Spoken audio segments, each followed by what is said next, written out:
may take us a little longer to respond. Community Homeworks is a nonprofit organization with a mission to empower homeowners to maintain safe, sustainable, and dignified homes.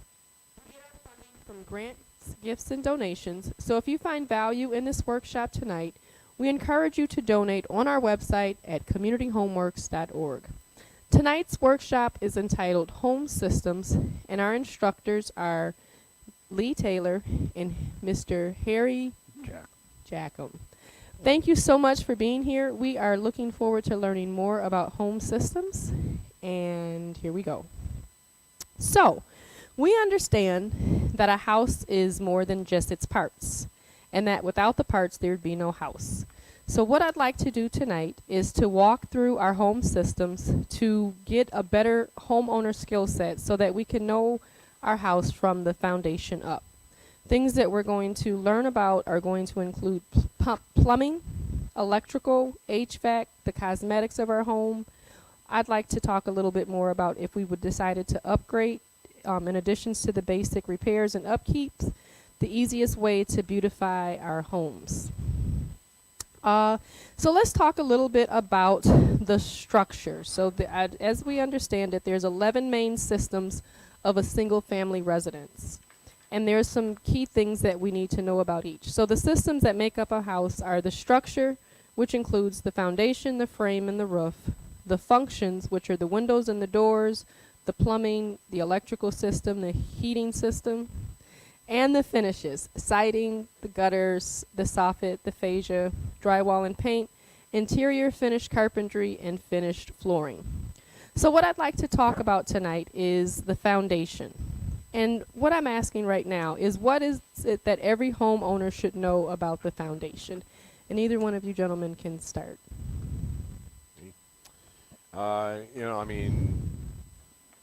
As far as the foundation and how it was put in initially, you don't have much control over that. But understanding what type of foundation you have. Like I said, there's a lot of them out there. There's cinder block, there's poured walls, there's wood foundations, there's house on slab. So just understanding that. And then just kind of understanding the, weaknesses of each style of the foundation. And really, water pretty much is the biggest culprit for what it does to the foundation, what it does to the soil, that sort of stuff. You had to add anything to that one? Well, foundations, if they're cinder block or concrete block, poured concrete, or even stone foundations, like you'll find in some of the older homes in the area, as Lee said, water is the biggest enemy. Water will always win. So how they are waterproofed. Typically, modern-day homes are not truly waterproofed unless they're in a high water table area, and they're damp-proofed.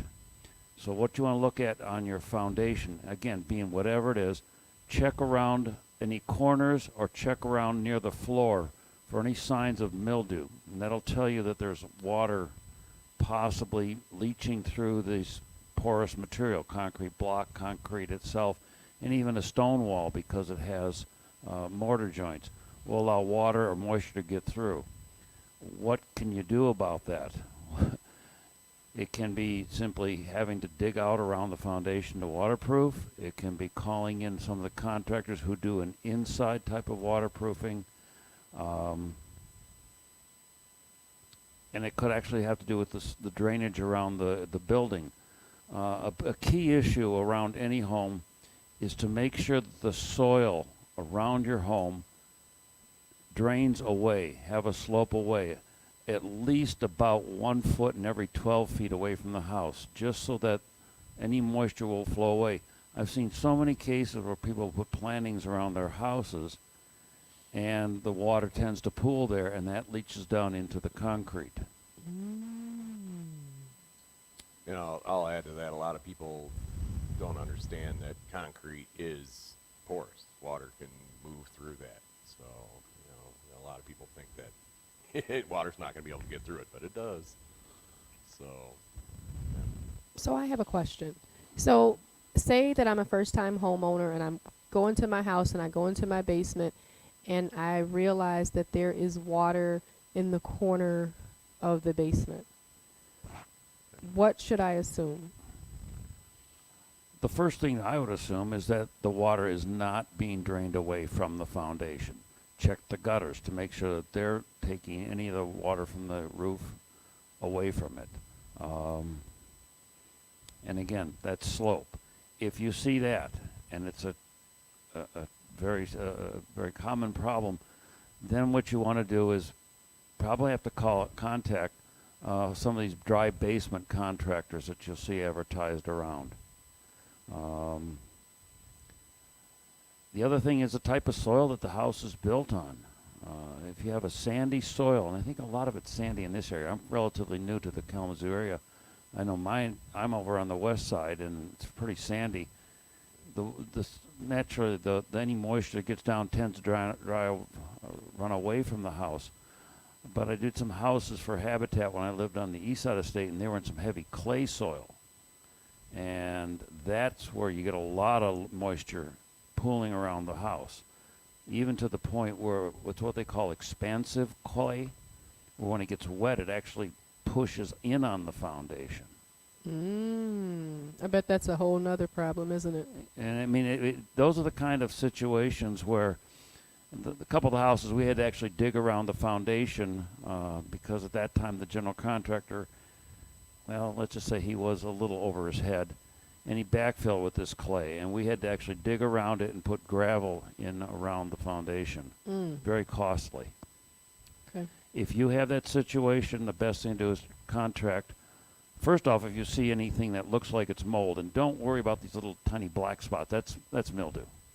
But if it looks like it could be a toxic mold, at least get an estimate from a mold remediator. Yeah, I'll add to that one. I want to make clear so everybody make sure they understand when we're talking about grade. You know, when you walk out your house, they're talking about the slope away from your foundation, whatever foundation you have. And yeah, like Harry was saying, clay soil is a bear to deal with. Sometimes I've done things where you may have clay soil or sandy soil, but you still have water in the basement, and yeah, a lot of times it does boil down to the grade. You know, that's usually the easiest of the fixes.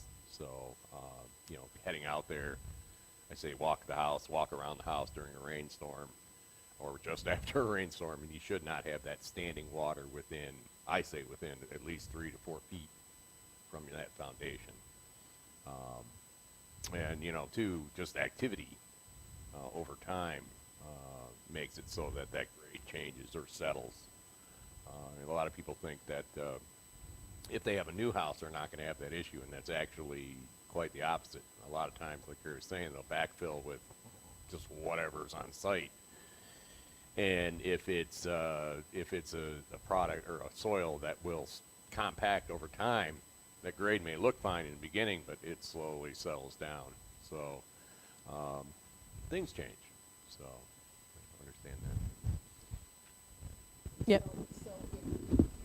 Nope. I'll ask it. If your grade has leveled or sunk, Yep. you just go in there and build it back up? Yeah. So the question is, if your grade has leveled or sunk, what should you do to build it back up? Just what you said, bring in soil. So And- that would Yeah. just The grade it. Right. The trick is, and this is, if you're doing that, you want to compact that soil as you go up. You don't want to dump, 16 inches of dirt and then try to compact it down, because it's just not going to happen. So the easier way to do it is to put down like 3 inches, compact that down, build it up again, compact. So you do it in layers. And it just makes it so it's not going to want to settle back out and kind of undo all your work. So, Any other questions? Okay. So now we're going to talk about the second structural component, which is the frame. I want to add Oh, something. yes, sir. some of this Please do. groundwater. Or sometimes water is not necessarily water coming in from the surface. Sometimes it is groundwater issues. And here in Kalamazoo, that is one of those things where, you know, you can have a perfectly dry basement and that groundwater can decide to come up for whatever reason. And that's a whole other beast, but sometimes that is the case. So, you know, if you're noticing that, especially where, so you have your basement floor and you have your basement walls, where that floor meets the wall, you have two separate components. A lot of times there's a crack between there, and a lot of times you will see water pushing up through that crack. I've seen some cases where that water was squirting up that high from the pressure of the water pushing up. So then you got a mess. So sorry. Nope, that sounds like a class that we need to have, groundwater. The next structural component is the frame. And so what should every homeowner know about the frame of their house? If Well, anything. Well, most of the homes in this area are frame homes, obviously. They're not masonry construction. So one of the first things you want to look at is the soil that we're talking about building up to run water away from the foundation. Don't build it up to where the wood framing is. Keep 10, 12, even 18 inches if you possibly can away from that wood, because soil, being damp, organisms, that causes rot right along the bottom edge. And it doesn't matter too. I've seen it where people, like here, were saying, you know, let's say you have vinyl siding on a house or even aluminum siding, and people will look at it and say, well, there's no wood there. Yeah, there is. Something underneath that. Mm-hmm. And again, if you bring that right up to it, you're inviting moisture, you're inviting bugs, you're inviting a lot of other issues. So keeping that top of that grade, you know, 12 inches, 8 inches, somewhere in that range, away from that, where that siding starts up. Speaking of bugs, tell me about termites. Termites are one of those things where usually that it's a certain type of soil that they like. You can talk to professional, you know, termite inspectors and stuff like that. But here in Kalamazoo, I know there's certain areas that they really like. In other areas, you don't see them. So How would I know if I had termites? they're difficult because, again, they want to hide. They don't like to go out in the out in the daylight, in a sense. So they're going to make little mud trails. So what you can do, and this is part of having a bit of that foundation exposed, is if they're coming up from the ground, they're going to create a mud trail that goes underneath your siding, and then they'll work their way in from that point. It's almost like a little tunnel. You'll Yeah. see almost like mud tubes. Yep. We're fortunate, though, here in this area, we're kind of on the fringe of termite area. Okay. You move in this more south, warmer weather, termites are a big issue. Now, that's not to say we don't have them, because we had them in the house next to the one that I lived in on the other side of the state. We didn't, fortunately, but yes, they can be around. And if you got them, again, that's going to take a professional to get to alleviate them, and then it's going to take some inspections to make sure that they haven't done so much damage to the wood inside the house that you actually have damaged the structure of the home. I'll add something else to that. If you have a basement, you know, we talk about cracks in the concrete, you know, gaps, that sort of thing. Termites can come in through that area also. And I've seen it a lot of times, especially with some of these older houses where you have a wooden beam, say like that, that's holding up, you know, the center part of your house, and it's running right into the dirt. And, you know, I've seen it where termites have gotten into that, burrowed their way up to a beam. We had one house one time, the beam was this wide and 25 foot long, and you could grab it with your hand and just go, because it was just disintegrated. But it looked all right if you looked at it, but everything inside was out. So this is where, like I said, if you suspect that you might have them, you definitely want to get somebody out there to be.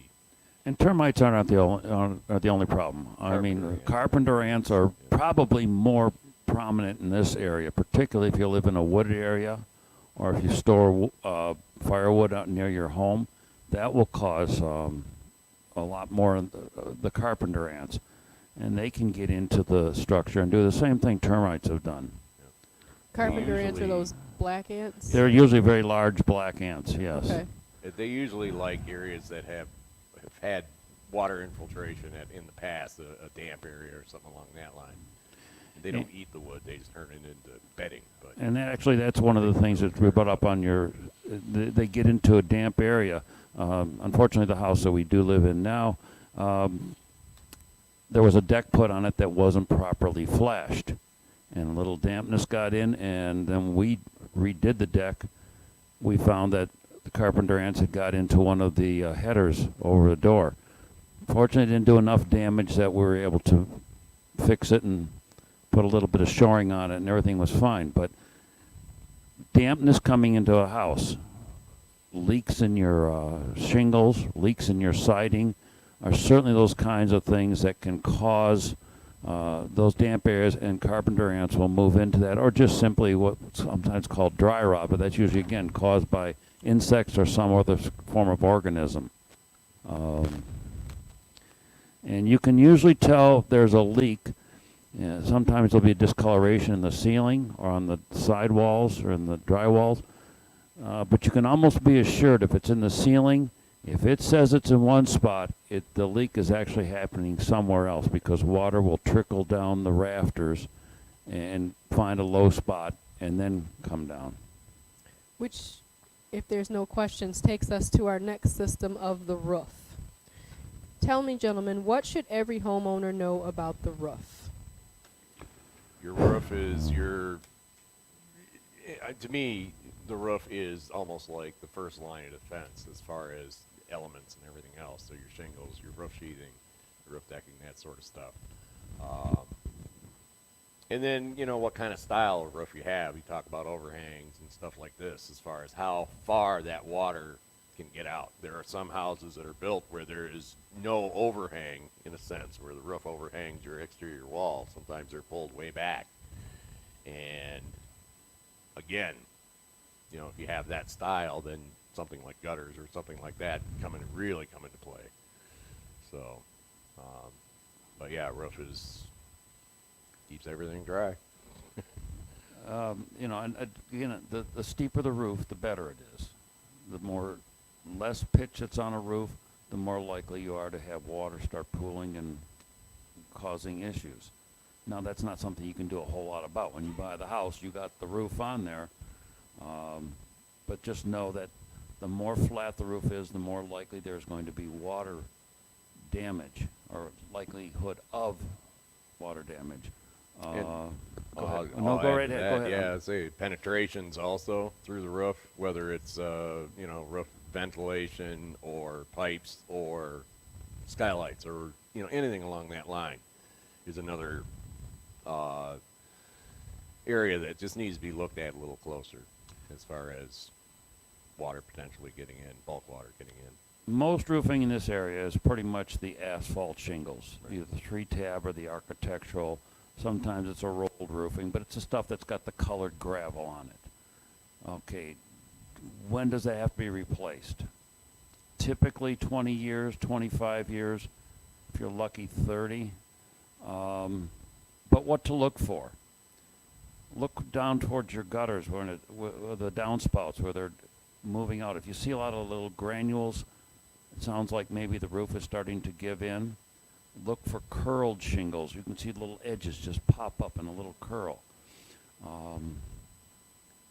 Again, it's if you know the age of the roof and you know that it's about 25 years old, you're probably looking at a good likelihood of having to have it re-roofed.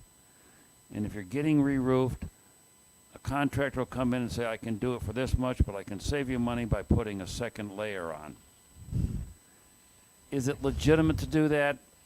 Well, by code it is, at least one layer. But code, remember, is the minimum acceptable. If at all possible, never do that. Have them strip the roof, check for any rotted boards underneath the shingles, and then re-roof it new. I'll add to that one also.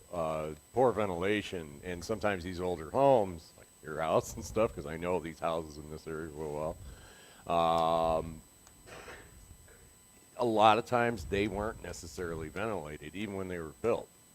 And things that have happened over time, adding insulation, that sort of stuff, can limit that the amount of ventilation that is in that attic. And if that attic gets too hot, it's going to shorten the life of those shingles. So if you're having that work done, really make sure that they understand about ventilation. And there are a lot of different ways you can put in ventilation now. That was my question. yeah, Is there a there's- way to add Oh yeah, ventilation? they have some of these old houses. You have like this is your exterior wall, and some of the old houses go right down to it. So there's really no space for venting. But they have vents now that you can apply to the, in a sense, to the top side, if that makes sense, where it brings in that cool fresh air, and then they put in turtle vents or ridge vent or something along that line to be able to let that hot air escape. Because it's not just about what gets out; you need fresh air getting in. So. And that actually leads into the, you hear a lot about ice dams. Mm-hmm. And ice dams are really, well, you probably, after the last big snowfall, if you drive around, especially in the older homes, you see lots of icicles hanging from the houses. You can insulate and re-insulate and continue to insulate an older home with no ventilation. Doesn't do But anything. no matter what you do, warm air is going to escape through light fixtures, around chimneys, anywhere there's some kind of penetration that gets in there. There's going to be some warmth. And if you don't have ventilation near the ridge of the roof to let that warmth out, and of course then you have to have ventilation towards the bottom to let cooler air in, what happens is it starts melting the snow. And when that melts, it rolls down towards the eave where it gets cool and it refreezes. And as that continues on, there's a buildup of ice at that eave. And then as this continues on, the moisture of the water gets to where it doesn't freeze, but it's held up by the ice dam. And shingles are not waterproof. They shed water. And if there's water there, it will start coming in underneath. And what can you do about that? Well, if you can't ventilate, at least do something to clear the snow off the roof. And if it's an older two-story home and you don't want to climb the ladder, I don't blame you because I don't either. But there's, any way you can get some sort of a way to get as much of the snow off the roof, particularly at the eaves, will help eliminate the ice dams. Yeah, and that's where a couple days after it snow, your house is going to touch real quick. You can look at a house, or I can look at a bulk of houses and go, that one's well insulated, ventilated, that one's not. Their heating bill is really high. Their heating bill is not that bad, And like I said, it'll tell you just by the amount of snow melt and how quickly it gets off your roof. And you'll see it too, where your roof overhangs your exterior wall. A lot of times you're going to see, like a week after a snowfall, you're going to see houses with a ring of snow around the edge and nothing in the middle. That's a surefire thing of your attic is too hot. You don't have, something's going on where you're just not getting the ventilation. And it could be a lack of insulation, a lack of ventilation, or both. So.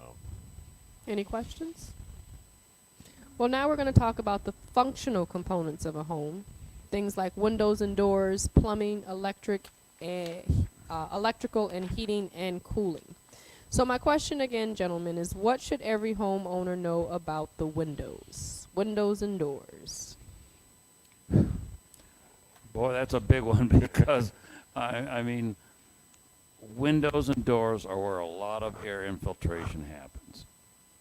And, of course, now we're looking at a lot of older homes that have windows that leak a lot of air, single pane glazing, which means that there's not a whole lot of insulation. I guess the best thing to do is to check and see if you're getting air infiltration into your home. How do you do that? Well, if you can create smoke, blow out a candle near a window, especially if the furnace is working, and you'll see a draft coming in. Sometimes you can just simply feel it. Now, what do? Well, I mean, of course, the ideal thing would be let's go ahead and replace windows. Bring out the checkbook for that one and the credit card because that's a very expensive thing to do. So what can you do rather than that? Well, there are weather stripping kits that are available at some of the big box stores. The film type stick-on window material, that's really good. I mean, for what it is, it certainly it helps keep the infiltration down. If you have storm windows, you know, make sure they're in good shape and closed. I've seen it so many times where, you know, people have storm windows that are just either missing the panes of glass or just open, and it's like, well, they're not doing anything. So Yeah, it it was at a time, my house, the house I grew up in was built in the 50s. And we had single pane, simple double glaze or double hung windows. It was drafty, but that was no problem. You just turned up the furnace because everything was cheap then. Well, now it's not that way. So we start getting energy efficient homes. And we make sure our doors seal. We make sure our windows seal. We've got extra glazing. Everything's good and tight. And then what's the first thing we have to do? Bring in outside air through some sort of ventilation system to make up for the air that's not there. The tighter the house, anything you burn in your house is going to take away some of the air, the oxygen. You cook with a gas stove. You've got a dryer. Furnace goes on. Your hot water tank, anything there, it's going to create a negative pressure in the house, and that helps bring in those drafts. My house has just got a little pipe that goes outside, comes in, and it's just kind of looped near the furnace for the hot water tank. It makes a big difference. Of course, at night when my wife has the window opened up, and then she gets up and takes a shower that has water so hot I could take her skin off, but that's who she is.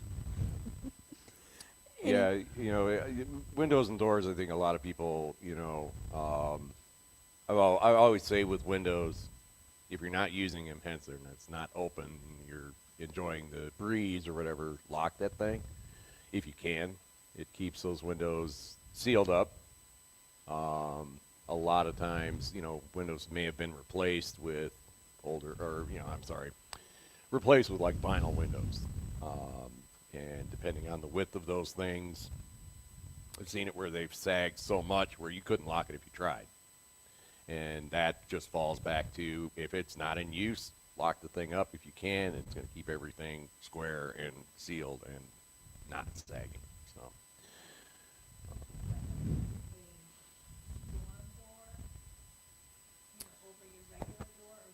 They can help, yeah. Storm doors can help. The question was from our participant was, do you recommend storm doors over the regular door? Yeah, storm doors can help. Are they going to seal out air necessarily? No.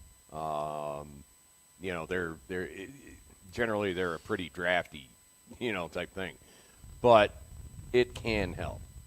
As far as keeping that bulk water. I've seen issues where an exterior door like this, and you're getting water hitting it, depending on how it's orientated, western winds or whatever, and water is coming in because you may have bad weather stripping at the bottom or something along that line, or your threshold is bad. Storm door would help that situation. It's not necessarily going to, I want to say, it's not necessarily going to stop that air or even minimize that air from moving through, if that makes sense. So. Any second layer of anything, even a storm window, is a help. Right. Sometimes you're not going to get your money's worth out of it. Yeah. And a lot of times it's that, as far as, what you're spending versus what you're gaining. And sometimes it's an immediate gain. Sometimes you have to look at it for a 20-year, down the road. Is this going to help me, lower that energy bill or keep that energy bill, a little bit lower for an extended period of time. So, No problem. Any other questions in regards to windows and doors? Okay. Well, now we're going to talk about the plumbing system. And as we know, there's two systems in our plumbing, supply and drain. So tell us a little bit about supply lines and drain lines before you tell us what every homeowner should know about plumbing. Well, that's a big one. I mean, where do you want to start? Drain, or you want to start with Supply. I'm sorry? Supply? Supply. Well, again, depending on the age of the house, depends on how the supply is going to be. Modern nowadays homes, usually a lot of plastic material called PEX, P-E-X, is used. That's a real modern thing, probably within the last 10, 15, maybe even 20 years at most. So then we go up to the next oldest way to do it, copper. If you have copper pipes, you're probably going to be in pretty good shape. So I'm going to go now to what more likely to find in homes that were built from, let's say, the mid-50s and before. They use galvanized iron pipes. Those are the ones that start tending to get packed in with sediment, and you'll start losing water pressure. And especially it's true here in the Kalamazoo area with the high mineral content in our water supply. So that you want to look for that. If you start seeing where there's a loss of water pressure at your faucets, how do you know you've got this debris in there? Well, one of the houses I was in did have that, and we'd take the screen off the bottom of the faucet, and you'll find little flakes of either black or orange material. That tells you that your pipes are getting a little bit clogged. Now, what do you do about it? Not a lot, except replacement. And that starts getting to be rather expensive. yeah, the other thing I'll add to those galvanized lines is over time they start to get fragile, especially at joints where they're connected. So, if you're in your basement or, looking at that sort of stuff, don't try to move those things. I've seen it where somebody has gotten in and just barely touched them, and because they've got jostled around, now all of a sudden they're spraying everywhere. So Look to,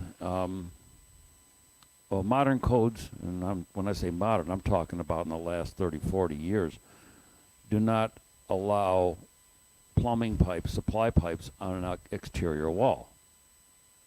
But in older homes, that could be. And if you're afraid of anything, pipes freezing, the house is cold, especially if you lose power and you don't have anything heating your house, a good idea is to take a faucet and let it trickle a little bit to keep the water moving, particularly in those areas where there's pipes that are on an exterior wall.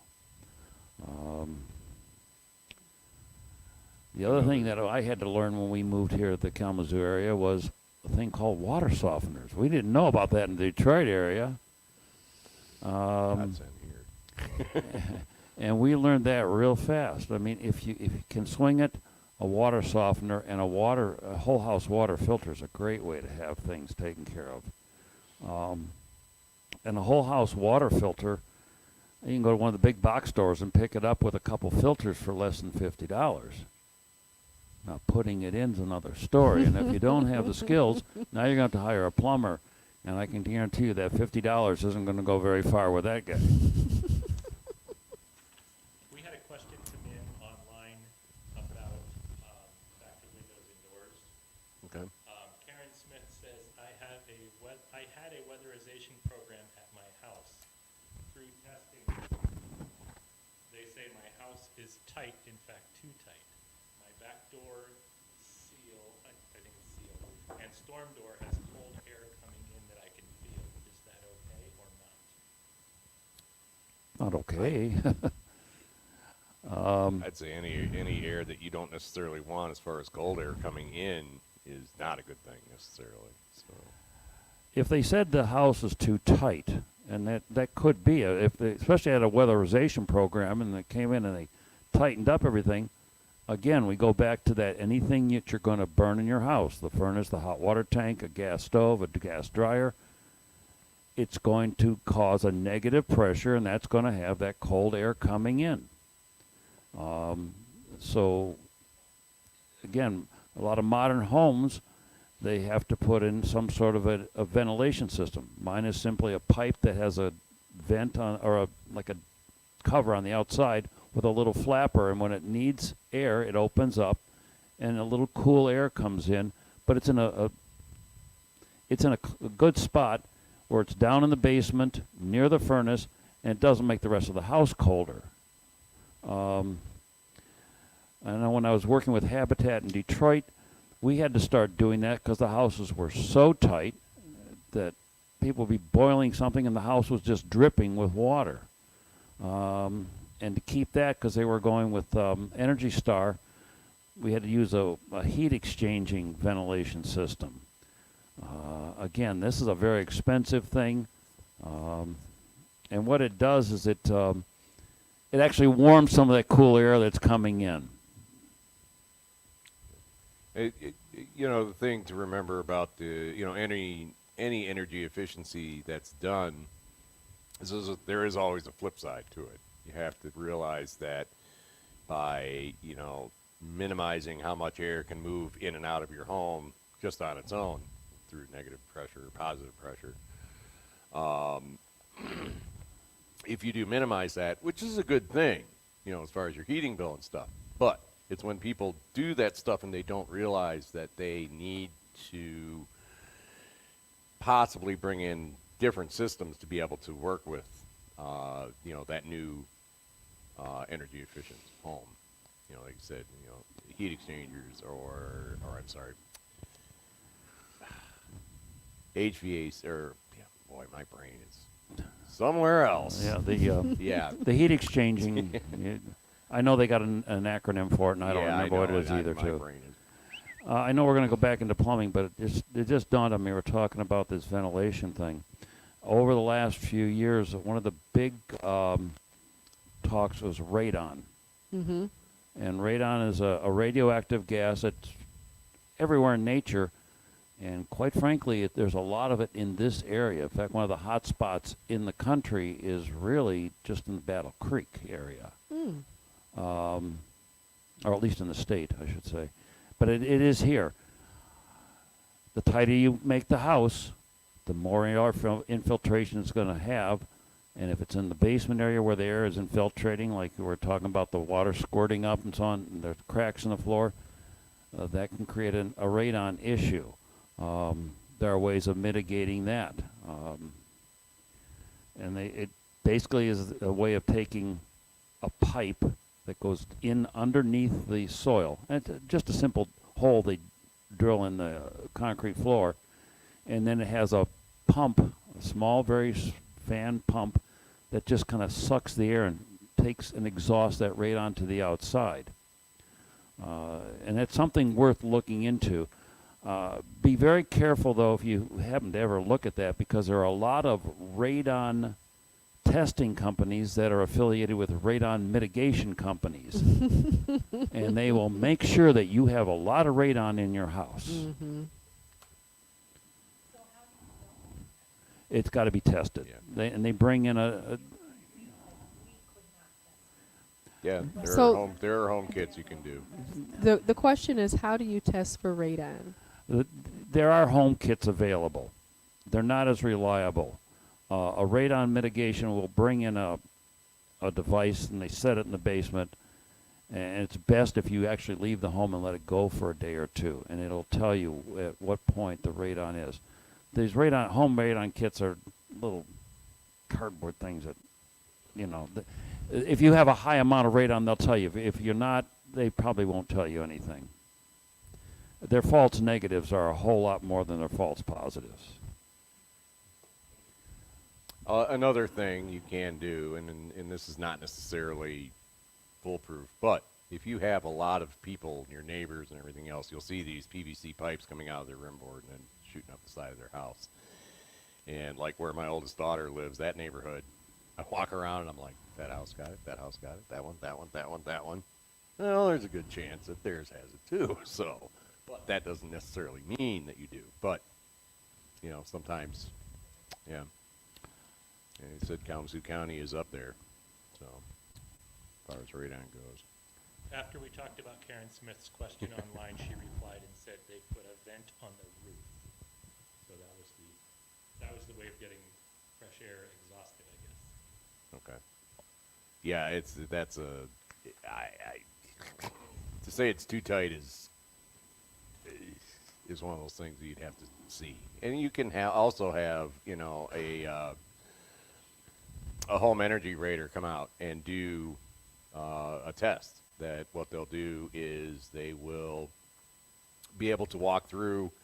They'll put that house on negative pressure, and they will be able to go through and say, look, you know, you think your windows and doors are the culprit, but really they're not. You know, they might say it's this, it's this, it's this. You know, so I mean, if that is something that you're truly interested in, like I said, hire one of those raters. Yeah, they're usually a couple $100, but they can give you a really good plan to help with that energy efficiency. But then also they're there to be able to help you so that you're not creating more of a problem, if that makes sense. So, Any other questions? Well, we're going to talk about now this electrical system that runs the house. And I guess what my question is, oh no, we need to go back and talk about the drains. supply. We Drain. talked about supply. Now we need to talk about drain lines. I'll jump on that Go one. ahead. So, you know, all the water that comes in needs to be able to drain out, whether it's a septic system or city sewer. You know, you have cast iron or PVC or even copper, clay tile, you know, sometimes that's what it is outside, but it all runs out to the main drain, a main sewer line, or to a septic and whatnot. If you have a septic, you know, there is maintenance involved in that. That's a little specific. You know, certain things you cannot flush down the toilet or wash down the drain, and you got to put, you know, it's a good idea to put bacteria in there that helps break down all that. I'm not going to get into it, but all that stuff. Effluent. But you know, I mean, even with cities, you know, even with city sewer, there are certain things that, you know, you don't really want to flush down that.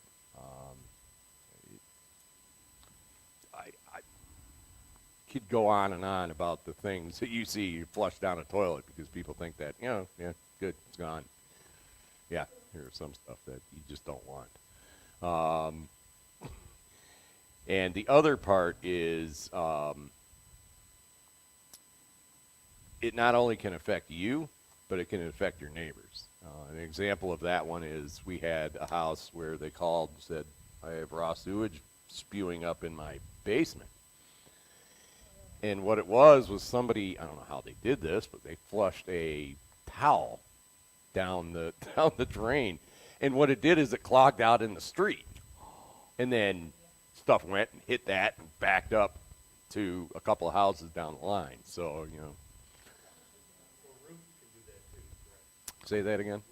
That Roots. happened at my house. It Roots, was yep. moved from, and it literally came out of the standpipe from the for the washer.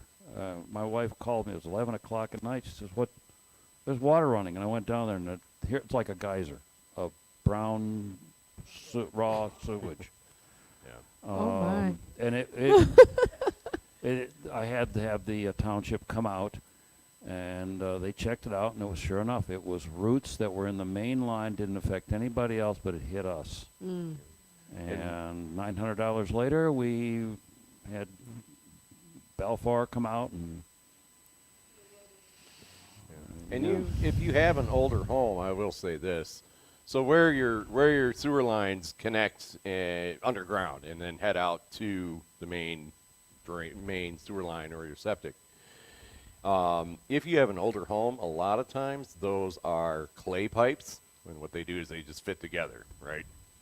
And over time, what can happen is that clay, those pipes can shift, they can break, ruts can get in them, that sort of stuff. And sometimes, I would say if you're having issues where you're having to call someone to come out and auger out whatever out of your sewer lines, ask them to scope your lines. They'll run a camera down there and be able to see what's going on. And a lot of times those clay drains, especially like in this area here, the bulk of them have it. And yeah, if they shift or whatever, you get it back up pretty quickly. So sometimes knowing what you have. Newer homes, a lot of times it's PVC pipe that's run out. 50s homes, I think it's galvanized. Black pipe. I'm trying to think. I've seen a mix. Yeah, and I think a lot of it was clay. There was some galvanized put in. I'm trying to go back to some of the things that we did with Habitat. I know we did run into some lead supply lines. Yeah. Yeah, that's the other thing. The older the home, you may have that. And that's a national issue, and they've been working on it and stuff. So. Okay. Tell us about electrical systems. What should every homeowner know about electrical systems? Well, they can come in a couple of weeks, and I'm running an electrical systems class. But, Okay. Little push there, but in any event, man, we can go on forever for what you need to know about electrical systems. What's going to keep me from being electrocuted? Don't touch something you shouldn't be touching. That's what it comes down to. I mean, seriously, what I stress in that class is, unless you are 100% certain you know what you're doing, don't do it. Say that again, please. Don't do it unless you're 100% certain that you know what you're doing. That's the simplest thing. Don't open up that panel box. Don't even pull a light switch or an outlet unless you know and feel confident that you know what you're doing. Because if nothing else, you're going to get a shock. Worst, you're going to get worse than a shock, and then they're going to call the coroner to your house. Or you burn your house down. Or you could burn your house down. I mean, seriously, I can't stress that enough. Electricity, it's not like plumbing where you can see there's a leak. Mm-hmm. Okay? Mm-hmm. You don't see electricity. So just stay away from it. Simple things that you can do as a homeowner. Know where the main shutoff is in your panel. And when I talk about panel, it's a fuse box or the breaker box. Know where that is. So if nothing else and there's something going on in your house, you're smelling something electric burning, you can run down and flip that lever and shuts off the whole, and then have somebody come in and look at it. I'm going to add to that. Keep that area clear. How many times I've walked up and, there's a panel box. And, in an old house, it could be, in the basement. It could be in a closet. You never know. And there's stuff piled in front of it. So, meanwhile, you're like, I need to shut off the power in an emergency. But I have all this stuff. So keep an area clear in front of it, please, so you can access it quickly. Know that if you have a lot of times where a breaker is tripping or a fuse is blowing, you may be overloading that circuit. Again, modern codes, I use that term a lot because that was where most of my building took place in modern times. Kitchens will have an outlet over each portion of a counter, and there's got to be at least two 20-amp circuits. Now, if you had a house that was built in the 50s, I go back to the house I grew up in, which was built in 1951. There were 4 circuits in the whole house. So, if you're going to fry eggs in an electric frying pan and you're going to pull out a toaster and a waffle iron, you're bound to do it. So keep that kind of thing in mind. Another thing I will say about electricity is if you're going to run an electric heater, a lot of us do, make sure that the electric cord can handle that load. And it's not one of these $2 extension cords that you use for a lamp, because that will start burning, start smoking, and worst of all, it can catch on a fire. And just because a cord looks thick does not mean that it can handle the load, because a lot of inexpensive cords that are thick, oh, that'll handle everything, they got thin wire in it, and there's just a lot of plastic around it, because plastic's cheaper than copper. Mm. You have to go by the gauge of the wire. Yeah, extended cord, so, Definitely, if you're going to run an electric heater, try to get at least a 12-gauge wire. And the bigger the number, the thicker the wire. So a 12-gauge, that's a pretty good size. 14-gauge, as long as you're not running it too far, that might not be too bad. 10-gauge extension cord, you probably don't want to pay that price. I mean, that's tremendously expensive, and it's not a typical homeowner thing. That's something to be more industrial, commercial. What does it mean for your system to be grounded? Oh, that's another thing we can bring up in my class. But to make it simple, all the wires that come to your house, there's a hot and a neutral, and then there's a ground wire. In an older home, you may not have a ground wire. But all that grounding does is it takes that particular portion of the electricity and takes it out and puts it into the ground. And the purpose of that is, if you have an appliance where there's an issue where the hot wire will touch the side of an appliance, like let's just say a toaster, something happens inside of that and the hot wire on it. Now there's two wires and they both carry electricity back and forth 60 times a second, but there is one that's called the hot wire. If that touches the side of the toaster and you touch it and you're grounded, and when I say you're grounded, maybe you have bare feet and you're on a concrete floor, or when you're touching it, you go to shut off the faucet, and that, obviously, the pipes are grounded because they're going into the ground, unless, of course, it's plastic plumbing. Then that's going to give you a shock.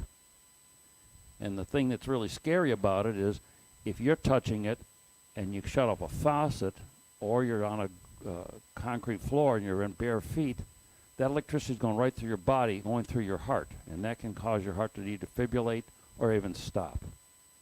So go ahead. Go ahead. I was going to add to that. You know, we were talking about grade. You know, how is grade and electrical, connected? Well, let's say you're out there working on, around your house, and you see this copper wire coming out and just going into the ground. I've seen it where people see that, don't like the way it looks, or cut it with a shovel, or just cut it out of the way because they don't like it. That's your grounding rod right there. I've seen it where people have, by doing that sort of stuff, have all of a sudden made their house so it's not grounded anymore, or their electrical system. If you look at the wires coming into your house, you're going to see two probably black wires and one silver wire that's coming from the pole or from underground. That silver one is the ground. It acts as a ground. But it's more safe to have, what you were saying, a rod stuck in the ground. And modern codes will make that happen. Any questions? And those can be added to the older homes too. A lot of times, if you hire an electrician to come and put a new electrical service in, they're going to be out there, putting one or two grounding rods, and these things are 8 foot tall. They drive them in and then they connect them. And you may have, like I said, you may have the wire coming out connected to one, and then another wire connected to the second one. So, just understanding that's a big safety thing. We have one more system under the functional components, and that's the heating and cooling system. So tell us, what should every homeowner know about the heating and cooling systems of a house? If it's forced air, make sure you keep your filters clean. Filters. That's a big thing. My knowledge of steam and hot water is kind of minimal, but I know if you have hot water, you got to make sure you keep water in the system. And steam is the same way, particularly if you got leaks, but it does help bring up the humidity level in the house. Other than that, again, like so many other systems, it's really something for a professional. Mm-hmm.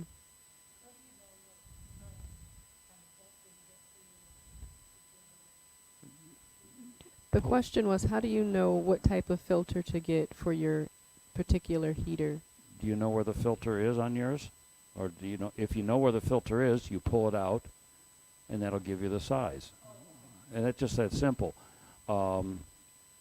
Typically, most homeowners have a 1-inch thick 16 by 20 filter.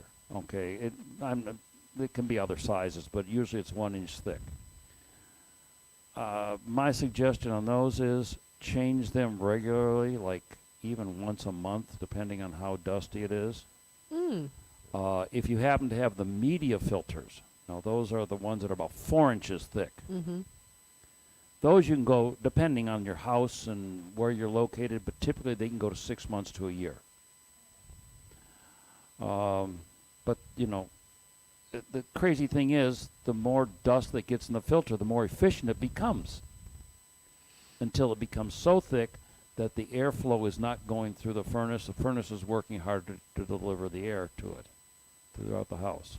I'll add to that one. You know, I mean, I've run into situations where just because the filter's in the furnace may not mean that it's the right one. So, I mean, if you have questions, if there's big gaps, that sort of thing, you know, when you have your furnace, you should be having that furnace at least once a year, or I'm sorry, at least once every year or a couple years, inspected. You can talk to that the furnace person, be able to say, hey, you know, is this the right filter for this system? Because sometimes the newer furnaces may require a different style filter. It's called MERV rating, but we're not going to get into all that right now. So, and we talk about this a lot more, and we have that HVAC class. So, are there any questions from the participants right now? Nope. Are there any questions online? This is a lot of information, and unfortunately, we have come to the end of what we can cover today. I would like to invite you guys to come back for part 2 of the home structures class. I want to take this opportunity to thank you, Lee, and to thank you, Harry. Thank you guys all for coming out tonight. Thank you for tuning in, and we look forward to seeing you guys next Tuesday. Same time.